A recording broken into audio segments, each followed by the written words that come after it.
कीर्तनकारांनी काय बोलावं हे आम्हाला एकनाथ महाराजांनी सांगून ठेवलंय. त्याला कीर्तन म्हणायचं, ती कीर्तनाची मर्यादा आहे.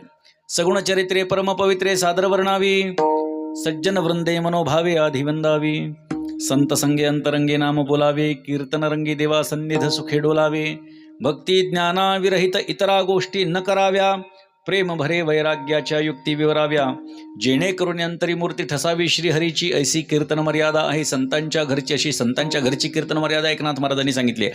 म्हणजे अशा प्रकारे कथा, अशा प्रकारे कीर्तन तो करतो, ब्रह्मज्ञानाची प्राप्ती होते. आता ब्रह्मज्ञान म्हणजे काय? ब्रह्मज्ञान म्हणजे परमात्म्याचं अपरोक्ष ज्ञान आहे. ब्रह्मानंद म्हणजेच ब्रह्मज्ञान आहे. ब्रह्मानंद झाला ही ज्ञानाची हा परिपाक आहे. ब्रह्मानंद होणं म्हणजे ज्ञानाचा परिपाक आहे. आणि म्हणून ब्रह्मज्ञान जोडी तया लाभे, एका जनार्दनी धन्य ते शरीर. त्या शरीराचा निर्देश करतात की ज्या शरीरानं वरच्या सगळ्या क्रिया करून ठेवलेल्या आहेत.